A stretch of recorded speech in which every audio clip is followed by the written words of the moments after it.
Lakasan nyo na lang, te. Huwag kayong mahiya, te.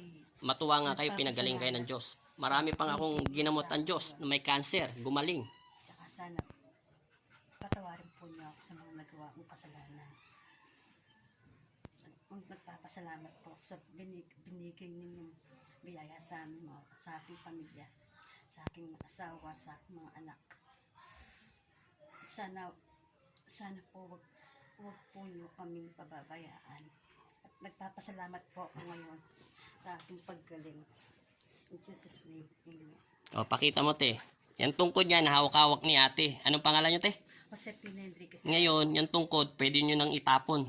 Ay, sa nanay ko po. Ay, hindi. Ibig sabihin, huwag nyo nang gamitin. O, di ba? Nakakalakad na si ate, angat nyo yung paa nyo. O, di ba? Anong himalang ginawa ng Diyos? Tandaan nyo, sinabi ko sa inyo, ha, hindi ako ang nagpagaling sa'yo, kundi ang pananampalataya mo. Pero may tatanong ako sa'yo, hindi ako magagalit. Nagaling lang ka kanina magpagamot dahil nakita mo medyo bata pa yung mukha ko, di ba? O, di ba? Yun ang totoo. Okay lang yun, te. Kasi alam mo bakit? Hindi pinipili ng Diyos kung bata man o matanda ang maggagamot. Bilang kami instrumento. Ipinapakita lang ng aking Ama, ng Panginoon nating lahat, na walang imposible basta't naniniwala ka sa Kanya. Okay lang yan kasi tao lang ako. Marami kasi nagtataka sa akin, medyo bata pa kasi mukha ko, pero matanda na ako. Okay na, te. O, maraming salamat sa inyo, ha, sa imalang ginawa ng Diyos sa inyo.